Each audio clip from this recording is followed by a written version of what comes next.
Olá, irmãos, graça e paz a todos. Pela graça e misericórdia do Senhor, estamos aqui de novo para mais uma lição da Palavra de Deus. Como os irmãos que têm me acompanhado já sabem, estamos no livro de Apocalipse, mais exatamente nas 7 cartas às igrejas da Ásia. E hoje vamos estudar a 6ª carta, que é a carta a Filadélfia, igreja de Filadélfia, que é intitulada aqui a Igreja do Amor Perfeito. Filadélfia foi considerada por Jesus como uma igreja do amor perfeito por causa da sua fidelidade. Nós sabemos que todo relacionamento, ou seja, a base que sustenta todo relacionamento é a fidelidade. Podemos ser fracos, podemos ter defeitos, ter dificuldades, mas quando há fidelidade, entendimento, o relacionamento dá certo. E o relacionamento da igreja de Filadélfia com Jesus era um relacionamento de fidelidade. Gostaria, sem demora, de ler o texto básico, que é Apocalipse capítulo 3, versos de 7 a 13, que diz assim: E o anjo da igreja que está em Filadélfia escreve: Isso diz o que é santo, o que é verdadeiro, o que tem a chave de Davi, que abre e ninguém fecha, e fecha e ninguém abre. Eu sei as tuas obras, eis que diante de ti pus uma porta aberta, e ninguém a pode fechar. Tendo pouca força, guardaste a minha palavra e não negaste o meu nome. Eis que eu farei os da sinagoga de Satanás, aos que se dizem judeus e não são, mas mentem. Eis que eu farei que venham e adorem prostrado a teus pés e saibam que eu te amo. Como guardaste a palavra da minha paciência, também eu te guardarei da hora da tentação que há de vir sobre todo o mundo, para tentar os que habitam na terra. Eis que venho sem demora, guarda o que tens para que ninguém tome a tua coroa. A quem vencer, eu farei coluna no templo do meu Deus, e dele nunca sairá. Escreverei sobre ele o nome do meu Deus e o nome da cidade do meu Deus, a nova Jerusalém que desce do céu, do meu Deus, e também o meu nome. Quem tem ouvidos, ouça o que o Espírito diz às igrejas. Filadélfia, a igreja do amor perfeito. Entre as 7 igrejas da Ásia, que está no Apocalipse, encontramos apenas 2 que não receberam nenhuma crítica de Jesus. Todas as igrejas, todas as cartas que Jesus escreveu às igrejas, ele tem uma crítica, uma reclamação, uma correção a fazer. Porém, a igreja de Filadélfia e a Esmirna, ele não teve nenhuma reclamação, ou seja, foram igrejas que estavam de acordo com a sua vontade. Por isso são chamadas igrejas da fidelidade. A fidelidade ao Senhor é muito importante, porque a vida exige muito de nós e muitas vezes nos envolvemos com coisas que nos levam a ser infiel ao Senhor. A carta enviada a Esmirna, uma congregação pobre que enfrentava perseguição e que nem assim deixou de ser perseverante em servir ao Senhor, foi uma das cartas que o Senhor não reclamou nada da igreja. Só teve elogios.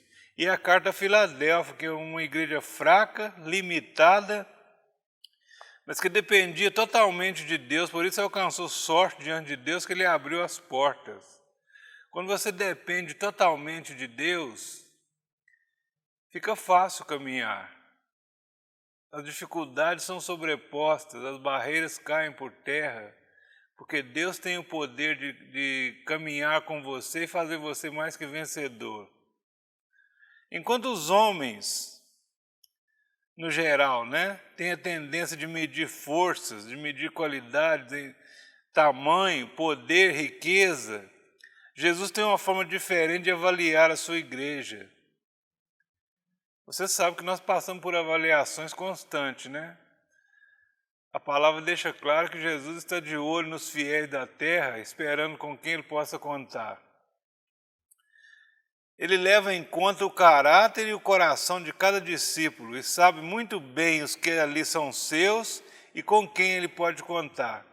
Jesus, quando passa o olho sobre a igreja dele, ele vê os que são fiéis a ele, aqueles com quem ele pode contar e aqueles que podem ainda se dispor a servir ao Senhor, mas ele sabe também aquele que é negligente, aquele que está aqui por estar e que não está nem aí para a obra de Deus. Jesus conhece o nosso coração, conhece o nosso ser, o nosso caráter, sabe tudo a respeito de nós. Filadélfia significa amor fraternal e dá a ideia de fidelidade. Isso é exatamente o que Deus espera da sua igreja, tanto para com ele como para com os irmãos. A fidelidade vertical, a nossa fidelidade a Deus, para equiparar a fidelidade dele conosco, e a nossa fidelidade horizontal, que é uns para com os outros. Conta-se que no tempo da Inquisição, quando os discípulos eram presos e levados a interrogatório, eles colocavam eles separados uns dos outros e acusavam um com o outro, dizendo: o seu irmão fulano de tal falou isso e isso de você. E ele dizia assim: não falou não, porque ele é meu irmão. Irmandade significa isso, um só coração, um só sentimento, um só pensamento a respeito uns dos outros. Ainda que o seu irmão seja fraco, ainda que ele tenha defeito, ainda que ele tenha dificuldade na caminhada, sua obrigação é ajudá-lo e não criticá-lo ou acusá-lo de alguma coisa. A palavra deixa claro assim que ele é servo do Senhor, e quem és tu para julgar o servo alheio? Diante do seu Senhor ele está de pé ou cai, mas você não tem o direito de julgar ninguém. Então, Filadélfia significa amor fraternal e dá a ideia desse relacionamento nosso com Deus e com os irmãos.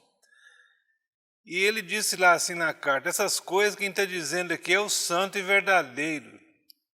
Diferente das outras apresentações, Jesus diz aqui ser o santo e o verdadeiro. Em cada carta ele se apresentou com um sinal daqueles que João viu na visão, aquele que tem a espada saindo da sua boca, aquele que tem os olhos como fogo, aquele que anda entre os castiçais e por aí afora. E nessa apresentação, a carta de Filadélfia, ele disse assim: eu sou o fiel e o verdadeiro, não há dúvida mais a respeito de mim.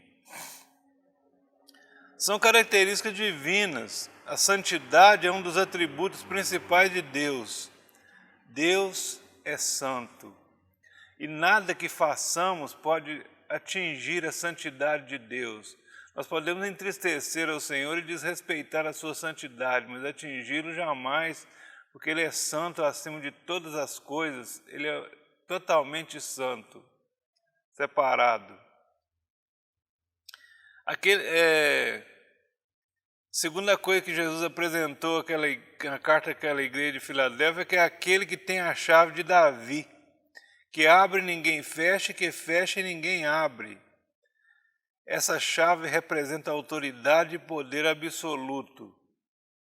Quem tem a chave tem o poder absoluto, tem o acesso e pode dar acesso a quem quiser. Então Jesus tem a chave sobre todas as coisas, ele tem a chave de Davi, que abre e ninguém fecha, que fecha e ninguém abre. Jesus tem o controle de acesso ao reino. Em João 14,6, um dos versículos mais conhecidos da Bíblia, nós lemos Jesus dizendo, Tomé chegou para Jesus e falou assim: o Senhor está falando que a gente vai morar com o Senhor, mas nós não sabemos o caminho. Jesus falou assim: Tomé, eu sou o caminho, a verdade e a vida, ninguém vem ao Pai a não ser através de mim. Então, caminho, verdade e vida, ninguém entra no reino a não ser através de Jesus. Por quê? Porque Jesus tem a chave do reino, a chave de Davi, que abre todas as portas. É Jesus que abre portas, é Jesus que implanta igrejas, é Jesus que promove o crescimento do reino. Tudo está ligado no Filho de Deus, porque foi Ele que teve a incumbência de pagar o preço pela nossa redenção, de fundar um reino aqui na terra, de fundar a sua igreja, e Ele é que abre as portas para nós. Ele classificou a igreja de Filadélfia como, mesmo sendo uma igreja fraca, era perseverante e lutadora. Nós vemos nos dias atuais muitas igrejas nessa situação de Filadélfia. Igrejas que lutam com uma dificuldade tremenda. Vocês querem ver igreja que passa por dificuldade? Vai nesse interior aí. Pastores que não tem nem uma bicicleta, às vezes, para ir andar quilômetros e quilômetros para ir para o culto. Irmãos que andam a pé com uma lamparina à noite para iluminar o caminho. Uma dificuldade tremenda. Eu lembro quando eu converti, esse bairro Riacho não era asfaltado, não, em 1980. Eu morava na rua Oiapoque, lá perto da Mantiqueira, lá perto da Cantagalo, e congregava na Ebenezer, que era ali em cima na rua Solimões. E dia de chuva eu vinha carregando o Alisson e minha esposa carregando o Jonatas. Atolado no barro, chegava na igreja, tinha que limpar os pés para entrar na igreja, de tanto barro que tinha. E a gente não faltava um culto. Tinha 3 cultos por semana, a gente não faltava em nenhum. Então tinha aquele esforço que a gente fazia. E muitos fazem esse esforço até nos dias de hoje, mas muitos também têm carro na garagem e falam assim, hoje está chovendo, não vou na igreja não. Não vou no culto hoje não, porque está chovendo. Então, há muitas igrejas que lutam com dificuldade ainda, até para congregar, às vezes dificuldade financeira, pastores mal remunerados que não têm o seu salário de direito e mesmo assim continuam fiéis e perseverantes na obra de Deus. Então Jesus classificou a igreja de Filadélfia como, mesmo sendo uma igreja fraca, era perseverante e lutadora. Em Eclesiastes capítulo 9, versículo 11, diz o seguinte, que não são dos ligeiros o ganhar a corrida, que não é dos fortes o ganhar a batalha, que não é dos sábios o ter o pão, que não é dos prudentes ter riquezas, e nem dos entendidos ter o sucesso.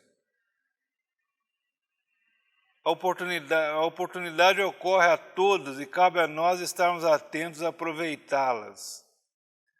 As oportunidades acontecem, os chamados acontecem quando nós estamos atentos à voz do Senhor, nós entendemos o chamado e fazemos aquilo que Ele nos manda, né? Sendo obedientes, sendo fiéis à sua palavra. Isso aqui não é dos fortes de ganhar a batalha, quer dizer assim, que não é só o forte que ganha a batalha, mas às vezes a perseverança leva mais a vitória do que a força, a própria força. Muitas vezes por causa da força a gente subestima a nossa dependência de Deus.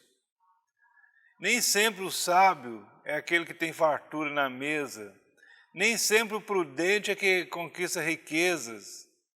E nem sempre os entendidos são os que têm sucesso. Você vê pessoas estudadas, formadas e que não têm sucesso na vida. E vê às vezes um semi-analfabeto que arranja um negócio aí, um empreendimento simples de tudo e fica bem de vida, né? Então a bênção do Senhor tem muito a ver sobre a nossa vida, no nosso sucesso ou não. Porque as oportunidades ocorrem a todos e cabe a nós estarmos atentos a aproveitá-las. O versículo 8 do texto que lemos, Jesus falou com aquela igreja assim, olha, tenho posto diante de ti uma porta aberta. Quando isso ocorre, cabe à igreja tomar as devidas providências e entrar pela porta aberta por Deus. Muitas vezes nós oramos tempos e tempos por uma porta e quando ela abre a gente não está atento e não entra por ela. Vejam, por exemplo, o nosso caso.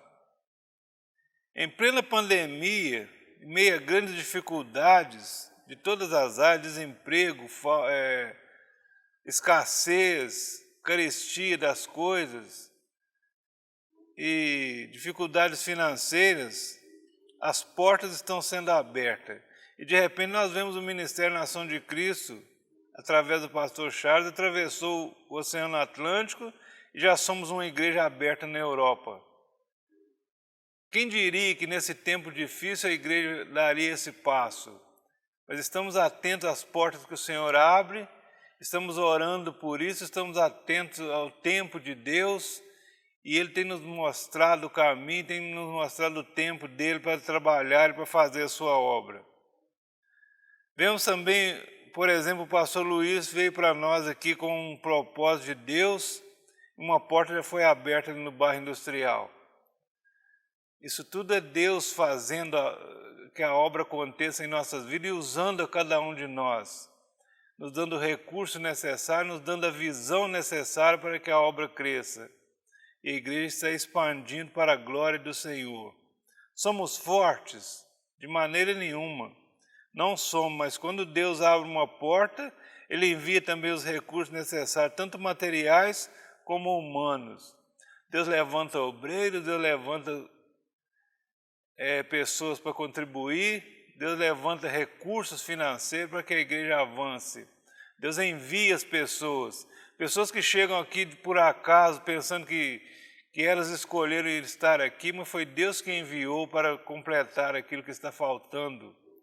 E são pessoas que somam conosco para o crescimento da obra. Por isso Jesus diz àquela igreja: tenho posto diante de ti uma porta aberta, a qual ninguém pode fechar. Está no versículo 8. Quando Deus abre uma porta, ninguém pode fechar. Quando Jesus disse assim que as portas do inferno não podem prevalecer contra a igreja, Ele está falando disso. A porta que Ele abre, ela não é fechada por ninguém. Por causa de quê? Por causa da sua fidelidade. Apesar de suas limitações, Filadélfia se mantinha fiel, guardando a palavra do Senhor Jesus. Mesmo no meio da dificuldade, da luta, ela permanecia fiel.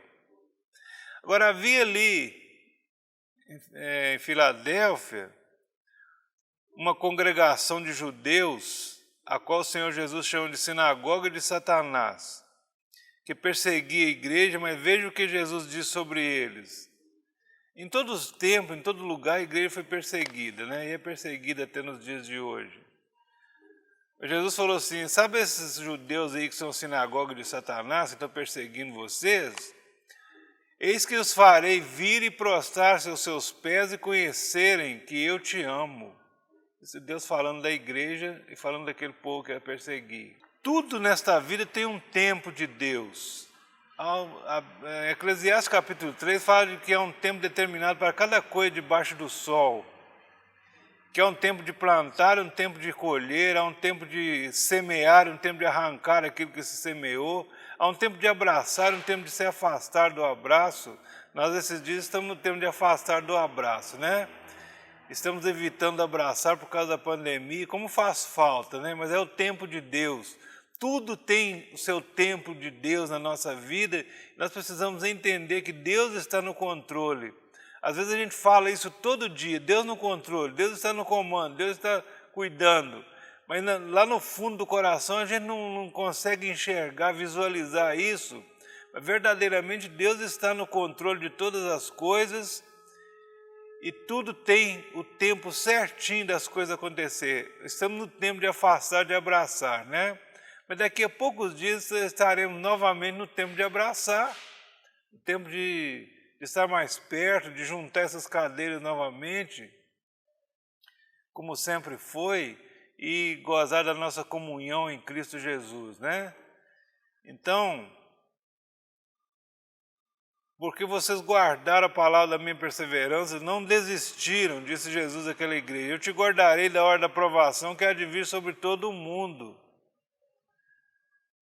Então, na hora da provação, Deus nos dá força para vencer as batalhas.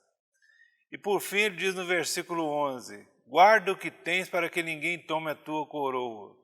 Ao vencedor farei que seja coluna no templo do meu Deus para sempre. Como é importante Deus falar que alguém será coluna no templo. O templo, segundo a palavra de Deus, nós somos o templo agora. O templo não é esta casa feita com paredes, com teto, com laje, com colunas, mas o templo somos nós. Cada um tem a sua parte no templo de Deus, que é o próprio corpo de Cristo. E quando Deus fala que nós somos coluna nesse templo, quer dizer que nós somos importantes na obra do Senhor. Todos nós temos essa importância e é interessante que sejamos colunas As colunas são os que sustentam o templo. Então a igreja, nos últimos tempos, há uma infidelidade denominacional, vamos dizer assim. Eu lembro quando eu converti, a gente fincava o pé numa igreja e não saía de jeito nenhum. Acontecesse o que acontecesse, a gente, quando errava, era disciplinado, era chamado do conselho da igreja, era castigado, era posto fora da comunhão, não podia participar da ceia, mas a gente continuava firme ali, passava o período da provação e continuava na igreja. Hoje, por qualquer coisinha, as pessoas deixam a igreja e mudam de congregação. A igreja se tornou uma igreja nômade, que anda para aqui e para ali como uma nuvem. Mas existem as colunas da igreja. Você é coluna? Quando você é coluna, você permanece. Coluna não muda de lugar. E o que Deus quer fazer de cada um de nós é coluna no templo dele. É coluna no corpo de Cristo. A coluna é a parte importante que firma o corpo para que ele permaneça firme e inabalável. Então Deus tem nos chamado para ser coluna no seu templo. E ele disse aqui, ao que vencer, eu farei que ele seja coluna no templo do meu Deus para sempre, dali nunca sairá. E qual a missão principal da igreja? A missão principal da igreja. A igreja pode cantar bonito e harmoniosamente, temos corais maravilhosos, temos ministros de louvores que cantam tão bem, que ministram tão bem, há instrumentistas que são bem treinados, que têm a capacidade de tocar bem. A igreja pode ter grandes pregadores, grandes entre aspas, ninguém é grande, grande é Jesus, grande é o Senhor, mas ter pregadores preparados para pregar a palavra, que tem boa apresentação, que tem uma boa oratória, a igreja pode ter. A igreja pode ter templos espaçosos e bem decorados. É importante também que a igreja do Senhor seja bonita, bem arrumada, bem limpa, bem decorada. Pode ter um número elevado de frequentadores, vamos dizer assim, frequentadores. Antigamente era falar membros da igreja, hoje quase que a gente não conta mais com membros, conta com pessoas que frequentam, que estão constantemente mudando, mas a igreja tem um grupo de frequentadores, e ele pode ser grande. A igreja pode ter uma liturgia bem elaborada ou bem organizada, pode ser fiel na contribuição financeira, dizimistas fiéis, ofertantes fiéis que sustentam a obra do Senhor. Isso tudo é importantíssimo, faz parte da obra do Senhor. Tudo isso faz parte do funcionamento da igreja, mas o objetivo principal da igreja é buscar e salvar o perdido. A obra da igreja é a mesma do Senhor Jesus. Jesus falou assim, eu vim nesse mundo buscar o que estava perdido, buscar e salvar o que estava perdido. É reciclar aquilo que era lixo, é restaurar aquilo que já estava morto. Este é o papel da igreja ainda nos dias de hoje, continuar a obra do Senhor Jesus. Daí a expressão de Jesus fala assim, vós sois a luz do mundo, vós sois o sal da terra. A luz deve ser colocada para iluminar onde houver trevas. Jesus falou assim que a luz não era para ser colocada debaixo da cama ou debaixo do alqueire, mas num lugar alto para clarear toda a casa. A luz tem esse objetivo, é iluminar onde há trevas. A luz tem o poder sobre as trevas. Quando a luz chega, as trevas vão embora. E o sal é usado para restaurar aquilo que está se perdendo. A humanidade está se perdendo. A humanidade está no caminho da perdição. Está tudo de cabeça para baixo. Você assiste a televisão, você vê as loucuras que o povo faz em adorar pessoas, em louvar pessoas. E Deus fica sempre em segundo ou terceiro plano. Ninguém se preocupa mais com as coisas de Deus. Então, o sal e a luz é para mudar essa situação. E nós somos o sal da terra, somos a luz do mundo, disse o Senhor Jesus. Então chegamos à conclusão que a principal incumbência da igreja sempre foi e será o evangelismo ou missões. Jesus não estava brincando quando disse, ide por todo mundo e pregai o evangelho a toda criatura, pois só quem crer e for batizado será salvo. É só quem crer, irmão, que vai ser salvo. Só quem crer e for batizado será salvo. Isso é a palavra do Senhor Jesus. Então não adianta tentar mudar as coisas. Talvez eu fazendo boas obras, fulano é bonzinho, talvez o Senhor tenha misericórdia e o salve. Deus é bom, Deus não vai julgar ninguém no inferno, a gente ouve isso constantemente. Mas a palavra do Senhor diz que só aquele que crer e for batizado. E a função da igreja na terra é levar a palavra a esses que estão perdidos, levar o sal a esses que estão se perdendo, levar a luz a esses que estão caminhando em trevas, para que eles sejam restaurados e ter a sua alma curada e ter a salvação em Cristo Jesus. Então Jesus não estava brincando quando falou ide por todo mundo e pregar o evangelho. Fazer missões, portanto, é uma ordem.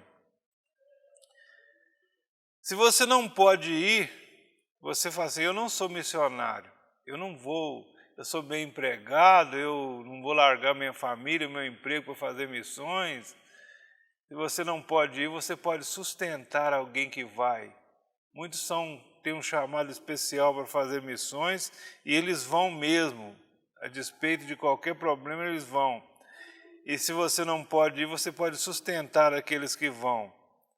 Tem um dito assim que muitas vezes você não pode descer no poço, mas você pode sustentar as cordas para aqueles que descem. Então, nós temos uma obra a fazer, nós temos um tempo ainda, até a volta de Jesus, para fazer a obra do Senhor, para fazer missões, para ganhar almas para o reino. Essa incumbência está nas nossas mãos, porque o Senhor Jesus disse para ir, e ninguém irá em nosso lugar. O tempo é nosso, a geração é a nossa. Esse é o tempo que Deus tem nos dado, que nós possamos pensar nisso. Das boas coisas que a igreja de Filadélfia fazia era pregar o evangelho àqueles que estavam perdendo. E ela é uma igreja perseverante na presença do Senhor, porque guardava com fidelidade a sua palavra. Que nós possamos também ser fiéis ao Senhor. E a melhor maneira de ser fiel ao Senhor é obedecendo a sua palavra, é andando de acordo com a sua vontade. E a palavra do Senhor está aí diante de nós para que nós possamos segui-la. Que Deus nos abençoe nesse dia, que essa lição possa ter falado do seu coração, que você possa meditar nesta palavra e ser abençoado em nome de Jesus.